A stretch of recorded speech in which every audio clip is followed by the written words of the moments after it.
In the beginning, there was darkness, and then bang, giving birth to an endless expanding existence of time, space, and matter.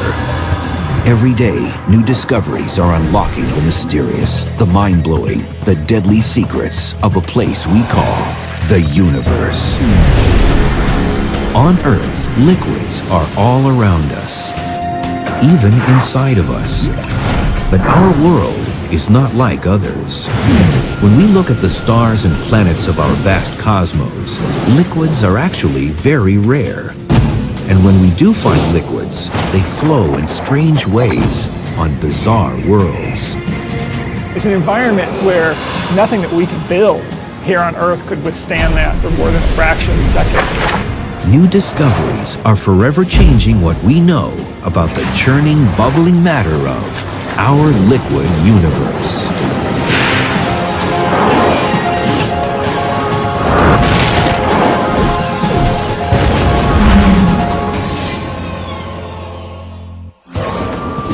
Liquids cover nearly 75% of the Earth's surface.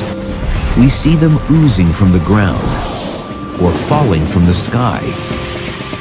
And we manipulate them to power our cities and fuel our engines. But this is not the way of most of the rest of the universe. Liquids only make up a tiny fraction of all matter. Most of the universe consists of gas, either interstellar gas, the gas between the stars, or the gas within the stars themselves, or the atmospheres of planets. The other stuff that exists is solid material. Planets are made out of solid material, but there's really very little liquid. And it's exactly what's most rare in the universe that seems to be the most important. If there were no liquids in the universe, I actually doubt that there would be life, at least life as we know it here on Earth. Looking in other planetary systems, there may be other forms of life that don't use liquidity, fluidity in some way, but right now it's difficult to imagine how that would work. So where in the universe do we find liquids? And what does it take for them to exist at all? Only in certain special locations where the temperatures and the pressures are just right do you get liquids.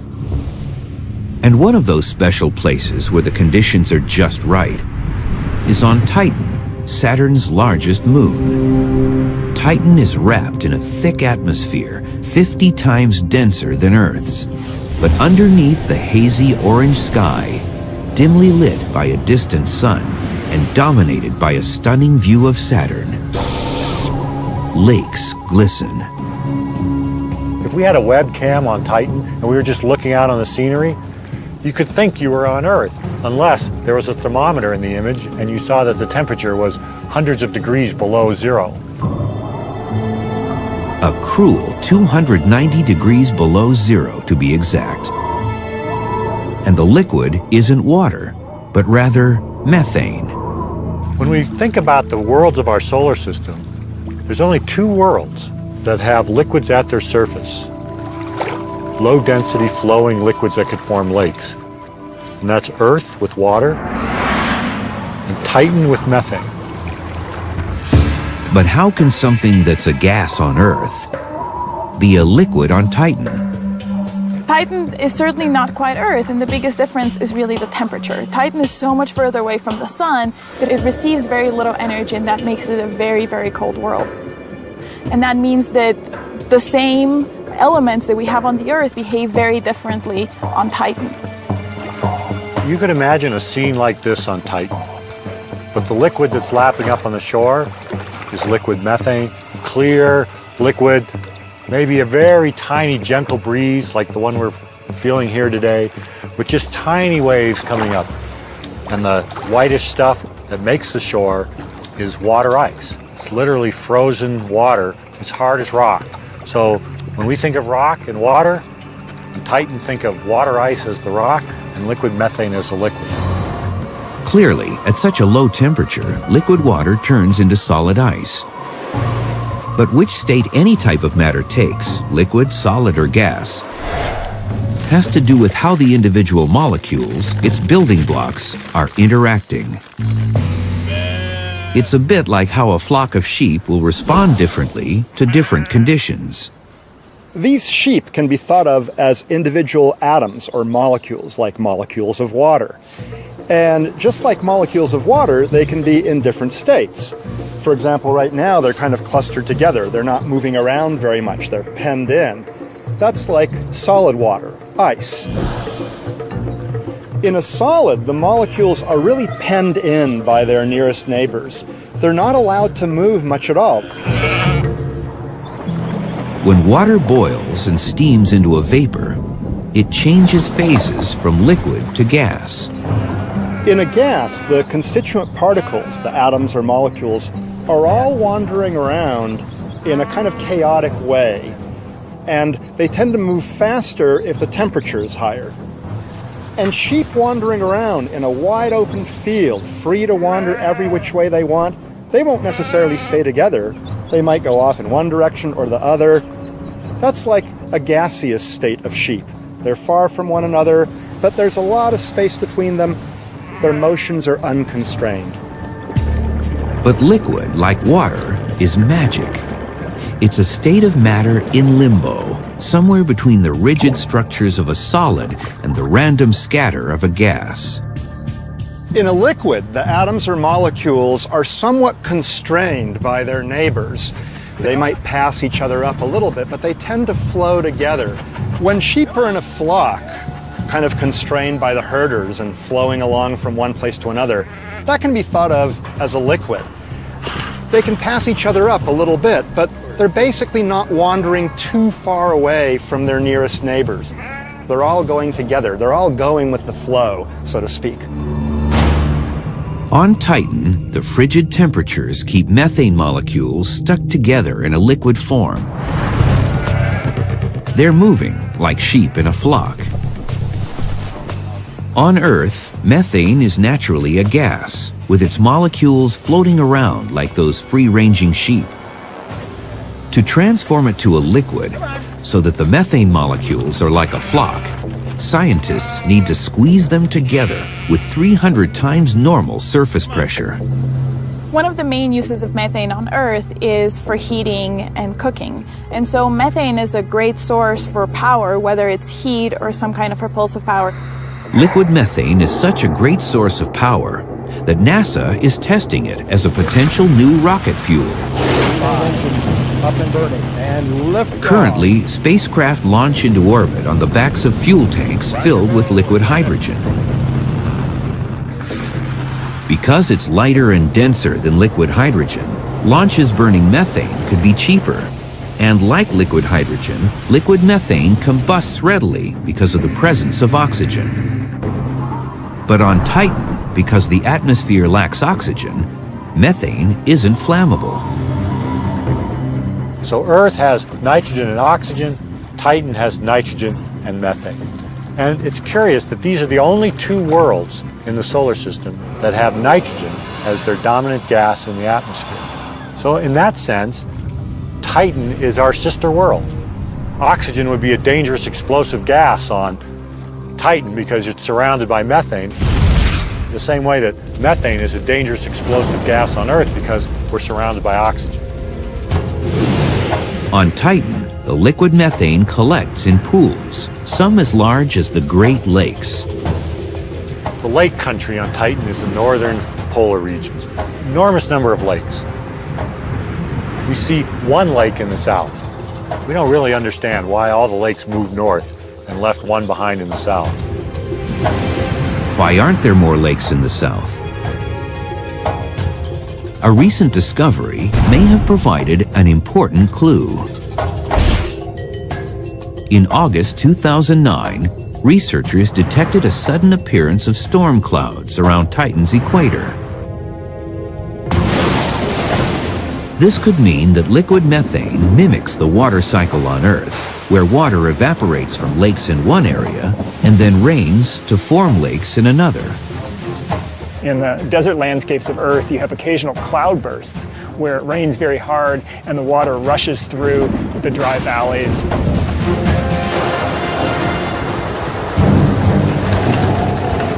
But the vast majority of Titan is sort of a methane desert. And when it does rain, it's a real cloudburst, and you have a huge flow over the surface.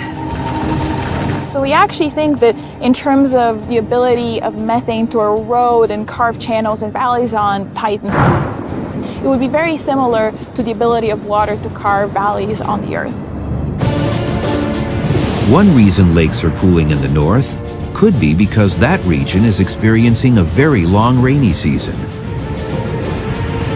It takes 30 years for Saturn to go around the sun. So a year on Titan, 4 seasons on Titan takes 30 years. Each season is about 7 years long.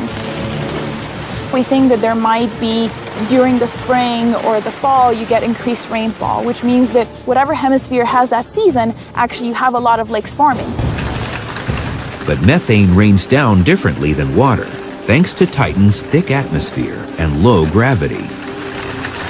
Think of big drops, twice the size of raindrops on Earth, falling at a much slower speed, bump, bump, bump. But they'd be freezing cold, very, very cold if they hit your skin. But liquid methane is not liquid water. And anyone who would dare dive into a methane lake would be in for a nasty surprise. It's a rare find in our universe.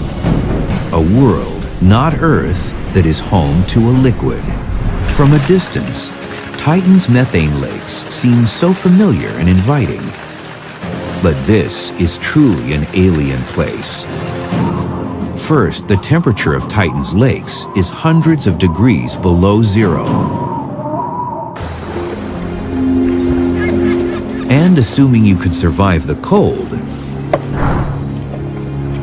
swimming in a methane lake would be a shocking experience. For a totally unexpected reason. The density of liquid methane is much less than water, so you would be heavy in that, you would sink. I weigh 200 pounds. In water, my effective weight is very close to zero. In liquid methane, my effective weight would be 80 pounds. So imagine trying to tread water in a lake or a swimming pool with an 80-pound weight belt tied to you. That's going to be hard. That's what it would be like trying to swim in a lake in Titan.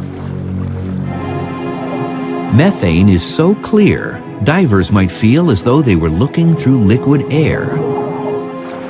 That's not the case in most water lakes. But water's opacity isn't just due to pollution. It's also the result of a natural characteristic of water, which turns out to be vital for life on Earth. In this picture is water. We're familiar with the properties of water. Here we have a liquid that looks like water, but it's not. This is a hydrocarbon. This is analogous to the liquid methane on Titan. They look the same, but they have very different chemical properties. To show the difference between these two liquids, I'm going to take some crackers, kind of things that we eat, starch, sugars, salt, and I'm going to put it in the liquids. So now we've got crackers in the water. Now I'm going to take a set of crackers, the same number of crackers, and I'm going to put them in our liquid hydrocarbon. Because water dissolves things so well, it's considered a powerful solvent. Methane, on the other hand, can't dissolve other materials as effectively. Look at these crackers coming out. This cracker is still as crisp as when we put it in. This is not a very good solvent. Water's dissolving power comes from its molecular structure. A water molecule is H2O, which means 2 hydrogens on an oxygen. And if you just think about the shape of the molecule, you've got your oxygen and 2 little hydrogens on one end. This structure means that one end of the water molecule has a positive charge and the other has a negative charge. So the little water molecules are like little magnets going around, stirring things up, repelling some things, attracting other things. By contrast, methane is a weak solvent. Methane is a carbon with 4 hydrogens on all sides. It's even, it has no polarity, it won't break up other molecules. Since water dissolves what it contacts, it can turn itself into a rich and sometimes murky soup. So here in water, Organisms that have evolved to live in a rich soup like that, they're going to be small and compact. And that's what we see on Earth. Microorganisms are small and compact. They can get their nutrients from the water. But methane could be an appealing liquid for a different kind of life form. Imagine an organism on Titan looking at Earth and seeing the liquid water. It would just be appalled that anything would want to live in such a reactive, hot, aggressive liquid. And it would think, geez, that can't be life on Earth. The liquid there is much too difficult to manage. Any alien visitors might immediately be drawn to Titan or Earth because liquids flow right on the surface. Over 300 million trillion gallons of water slosh around on Earth alone. But that might not impress interstellar travelers very much, because none of Earth's 7 seas are the biggest or deepest oceans, even in our solar system. Jupiter, the 5th planet from the Sun, conceals an immense and bizarre liquid sea beneath its mysterious clouds. Reaching this liquid would require a spacecraft far beyond the limits of modern technology. It would have to somehow withstand incredible pressures and, more importantly, be able to stand up under temperatures that are much hotter than the surface of the Sun. At 1,400 times the volume of Earth, this giant planet is mostly made up of hydrogen and helium gas. But miles and miles beneath those clouds, there's a point where the weight of that atmosphere gets so intense, gas turns into liquid. Lots and lots of liquid.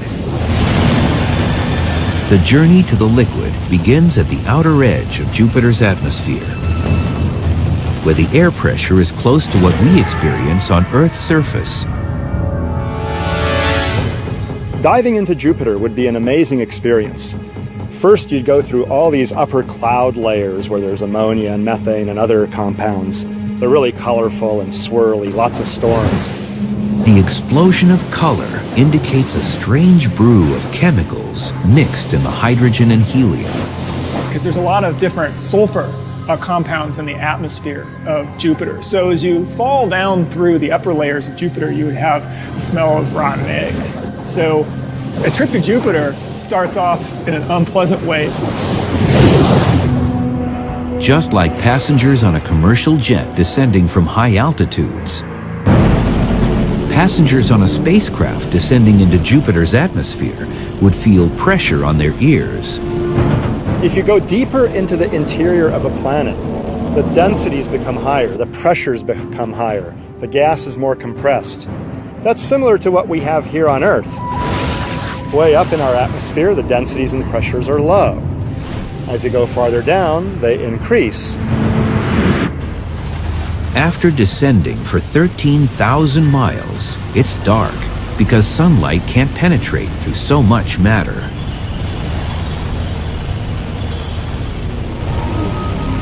At last, the darkness lifts. Light streaming from Jupiter's ocean lies just below. You don't splash down into the sort of the liquid ocean of Jupiter in the same way that you splash down on Earth. It's much more like you're going through a steam that becomes denser and denser and denser until it's indistinguishable from a very, very hot liquid. The liquid is hydrogen.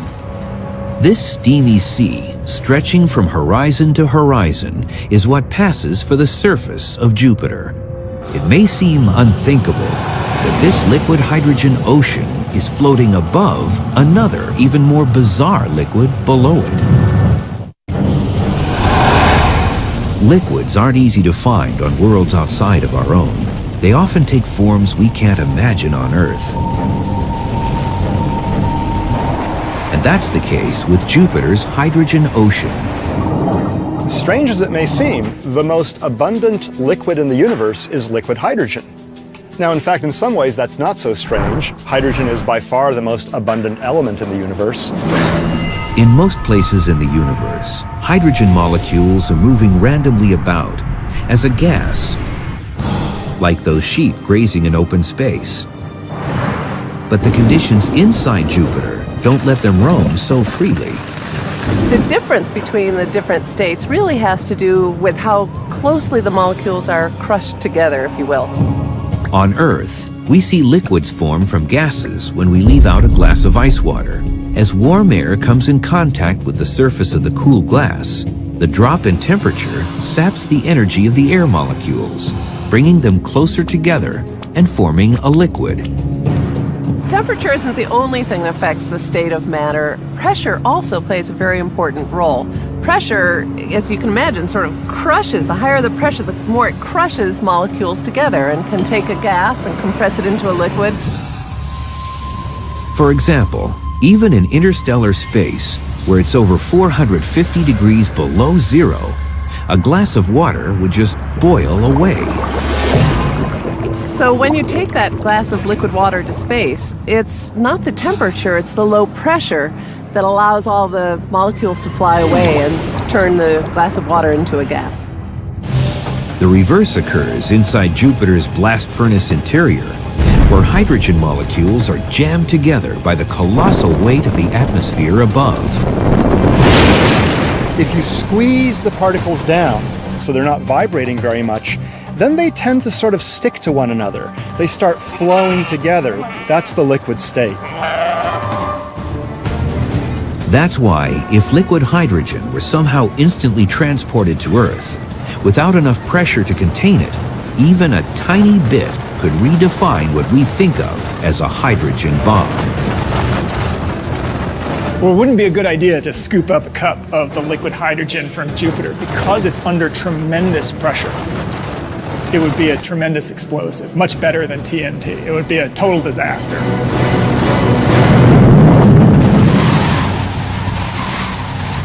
Inside Jupiter's liquid hydrogen ocean, it's over 17,000 degrees, hotter than the surface of the sun.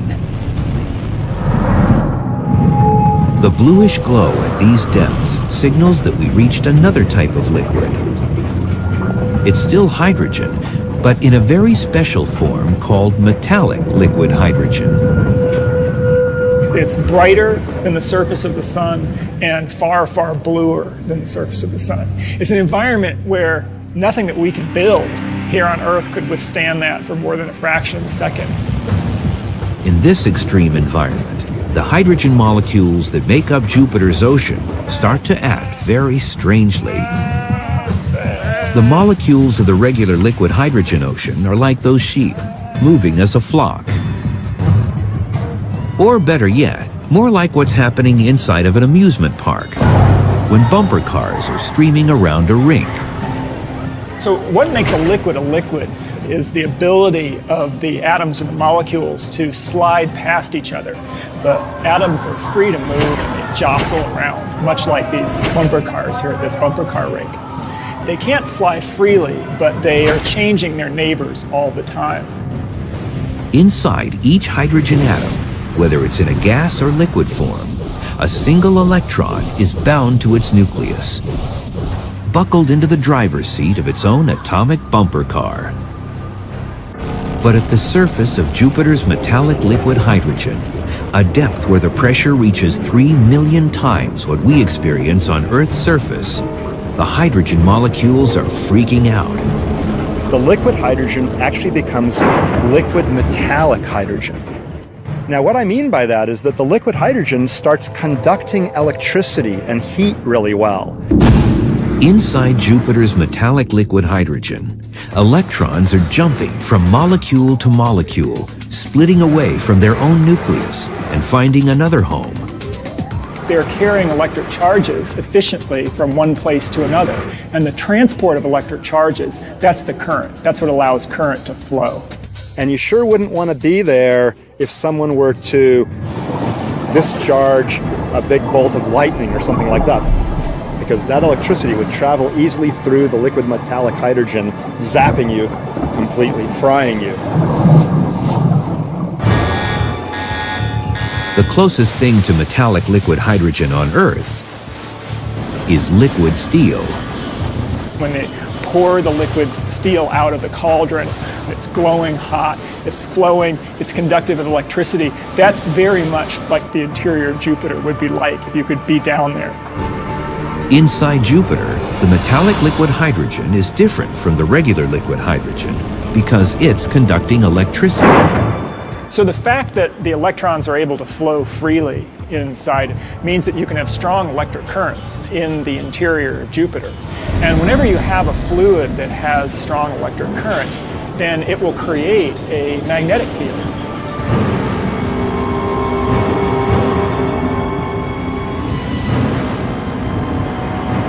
For over 4 million miles of space in each direction, Jupiter's magnetic field scoops up and deflects charged particles that naturally course through our solar system. But the largest and most powerful magnetic fields in the universe shoot out from curious stellar corpses known as neutron stars. These magnetic fields may also be generated by liquid. However, the interior of a dead star seems like the last place you'd expect to find anything flowing. A neutron star is like a big hunk of neutron material, just packed as tight as it can be. We call that matter degenerate because it can't get packed any tighter. Most materials, you push on them, they get denser. You push on them harder, they get denser. Not a degenerate material. You push on it, it's not going anywhere. Neutron stars are roughly 12 miles in diameter, about the size of a large city. Neutron stars are so massive, and the mass is compressed into such a tiny region that it basically has started to warp space itself. Visiting its surface is impossible. Anything that you could build out of ordinary material would be immediately flattened and crushed on the surface of a neutron star. Neutron stars, the gravity is so high that even the highest mountain range on a neutron star is just measured in literally millimeters. Could liquid possibly exist inside this hostile environment? Surprisingly, the answer may be yes. Some scientists believe that neutron stars are not solid to the core. In fact, their interiors may be moving so freely they could be filled with something called superfluids, liquids with no thickness or viscosity. Viscosity is a measure of how resistant a fluid is to flowing. So a low viscosity material like water flows very easily. I mean, you can see how quickly it falls into this bowl. But honey, on the other hand, is very viscous and it flows more slowly.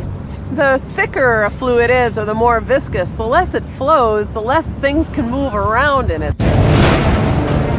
A superfluid has zero viscosity, a liquid so thin it never stops flowing.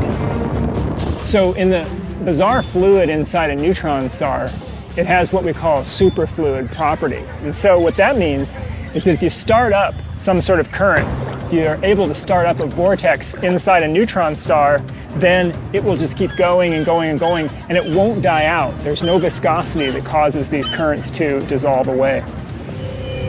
Some neutron stars spin like tops, rotating several times every second. And just like the metallic liquid hydrogen works for Jupiter, a superfluid interior sloshing energetic particles around spawns a massive magnetic field, except that a neutron star's magnetic field is millions of times more powerful. Our planet has its own liquid churning deep inside. Although no one has ever seen it, life on Earth wouldn't exist without it. Life as we know it wouldn't exist without liquids. On Earth, you might think it's water that's most critical. But there's another earthly liquid that's just as vital.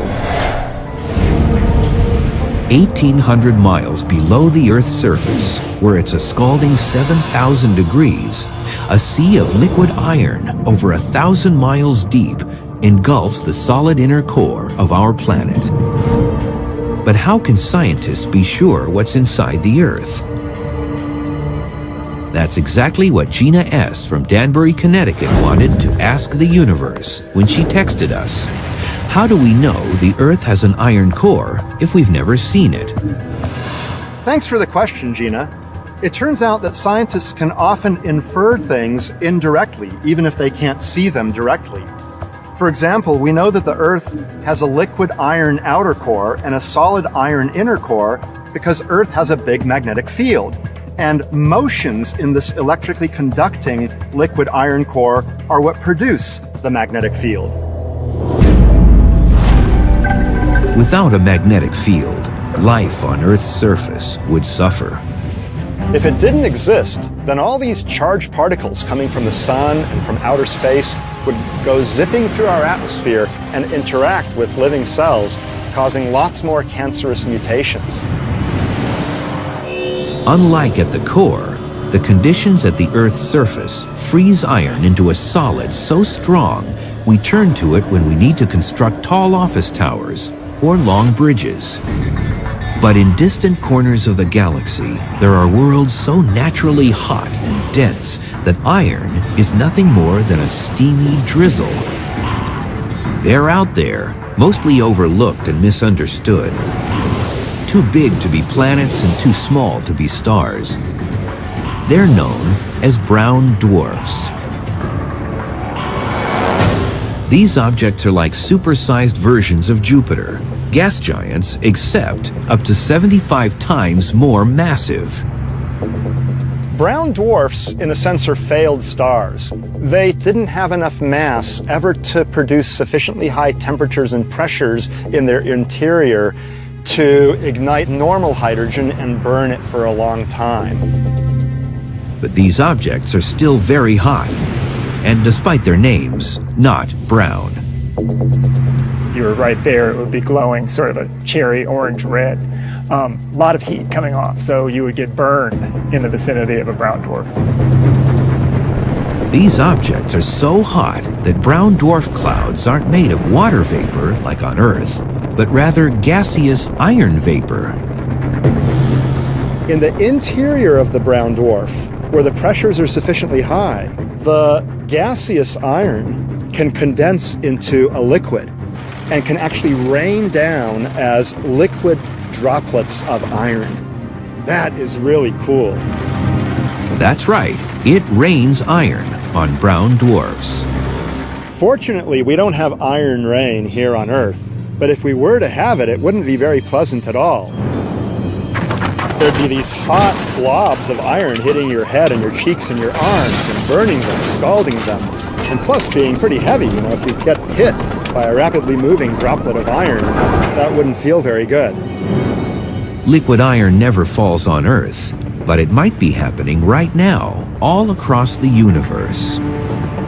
Our galaxy is really teeming with brown dwarfs. There's tens of billions of brown dwarfs in our galaxy, almost as many as there are actual stars.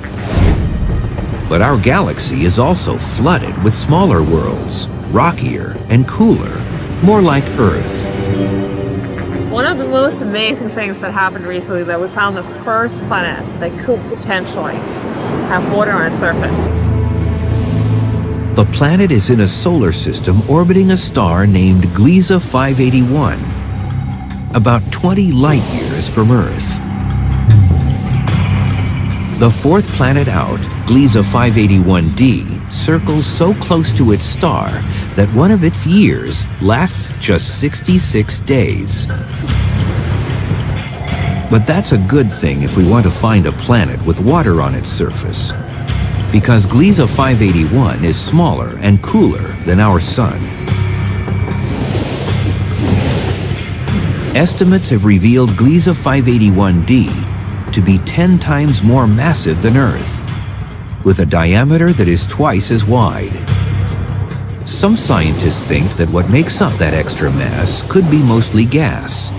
That means Gliese 581d could resemble the gas giants of our solar system, like Jupiter, Saturn, Uranus, and Neptune. Lots of gas, very little liquid. But others believe that Gliese 581d is different, more like Earth. We think 10 times Earth's mass you can make up by just piling rocky material together. So just make it something that we call a super Earth. It could be a mini Neptune too. The jury is still out. But it's the first one that could be like Earth, just bigger. At 10 times Earth's mass, this exoplanet may turn out to be a water world, covered in a very deep ocean. Gliese 581D's tight orbit means its parent star's gravity keeps the same side of the planet facing the star. That means half of the planet never goes dark. So basically, whenever you look up at the moon, you see the same side of the moon. That would happen to a planet that close to a star. The far side of this planet never feels the warmth of sunlight, leaving it potentially covered in ice. If you think about that, there should be extremely strong winds from the hot to the cold side. Wind creates waves, even on Earth, whenever gusts of air push and pull at the water's surface. If Gliese 581D really is a water world, then there's no land to break up the waves. You have waves mile high that keep going for miles. So if you like surfing, that's definitely where you want to be. There might be a hard surface underneath this super ocean, but it's unlike anything we know on Earth. It's a state of solid water known as Ice 7. Instead of sheep or bumper cars, let's imagine water molecules as individual aluminum cans dumped into a container. At typical Earth temperatures and pressures, they interact and move together as a liquid. When they freeze, water molecules lock together into solid ice. It's a molecular structure of water that scientists refer to as Ice 1. Now, Ice 1, the one that you and me are actually used to, this is just because it doesn't have much energy left to move because it gets so cold. The massive ocean of a water world would be hundreds and hundreds of miles deep. Just like on Earth, the deeper the water, the greater the pressure. If the pressure is great enough, something funny happens to water. It turns solid, into a kind of hot ice. If you raise the pressure of a liquid, you can generally turn it into a solid because you're squeezing the atoms and molecules so close together that they feel penned in. They can't move past one another. They can't flow. Higher pressures can create a variety of solid ices with internal structures different from frozen ice, or Ice 1. The difference between anything like Ice 1, 2, 3, 4, 5, 6, 7, we think it goes to 10, but it could go any further, is actually the pressure. The difference between what we used to, Ice 1, and the other ices is that on the other ices, there are pressures that actually act on these cans. On a planet this big, the water pressure can reach levels millions of times what we experience anywhere on Earth. That means Ice 7 could be forming underneath the oceans on Gliese 581D.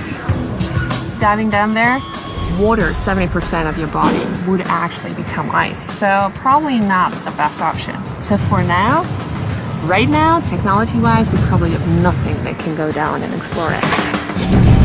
But if we're just looking for liquid water, we don't have to travel outside our own solar system.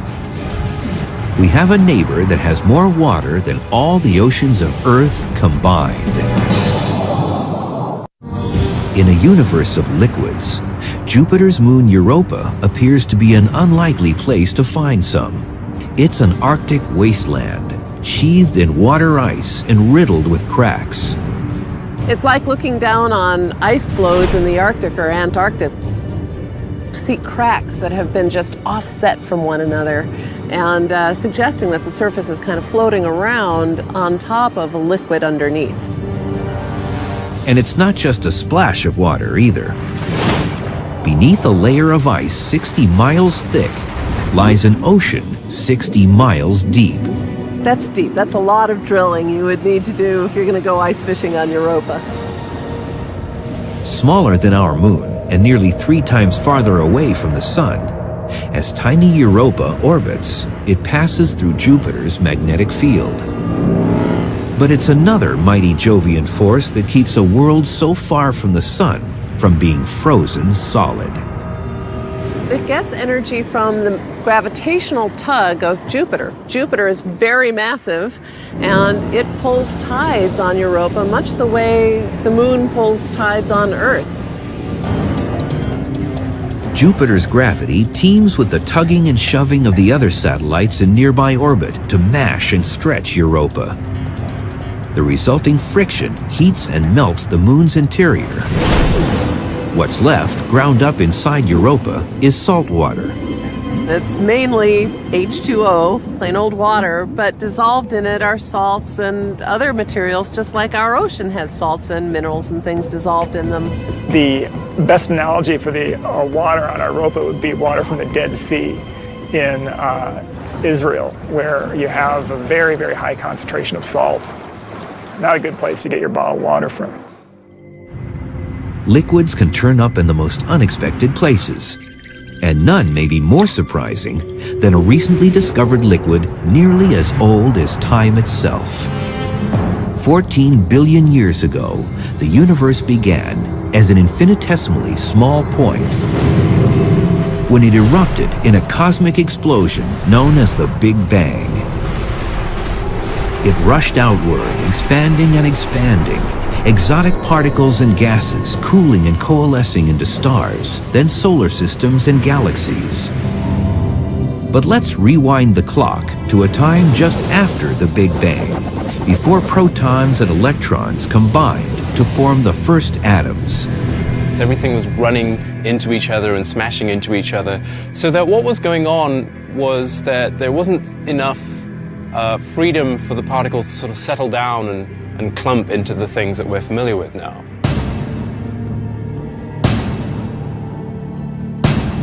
The early universe was like a featureless desert, burning at a temperature of 1,000,000 billion degrees. A random collection of particles known as quarks and gluons. Quarks and gluons are the fundamental constituents of the nuclei that make up our atoms. Actually, in the first 10 millionth of a second of the lifetime of the universe, there was a phase of the universe where it was all quarks and gluons. New simulations of the conditions of the early universe have revealed that the individual quarks and gluons were not flying about randomly as a gas, as would be expected in those conditions. Instead, they were connected and flowing like a liquid. A really good example of this is sand. What I have here is a handful of sand, and it's made of lots of little particles, which are essentially like tiny rocks or stones. But how they interact with each other is what determines how lots of them move together to give you something that's much more like a fluid flow than it is the behavior of a solid. And so much the same thing is going on with quarks and gluons in that situation where they're colliding. And that was probably the same sort of behavior that was going on in the very early universe. You'll see patterns in the sand that look like ripples on the surface of an ocean in response, for example, to the wind, and responding in a way that's much more fluid-like or liquid-like than it is as a solid. Ripples are traces left behind by some kind of disturbance. In a liquid state of matter, ripples spread easily throughout the whole. That ability to communicate disturbances may have some imprint on the ultimate fate of the universe. In that critical, chaotic moment after its creation, the fluidity of our early universe's liquid state was already beginning to show signs of a grand future. So there'll be some parts of the fluid that are slightly more dense than other parts, and we'll be able to see patterns beginning to form that will ultimately become the structure that we see in the late universe. Fluid motion is stitched into the fabric of space and time. So the next time you sip soda through a straw, dive into a pool, or watch raindrops sprinkle into puddles, know that you are witnessing our universe when it is most alive.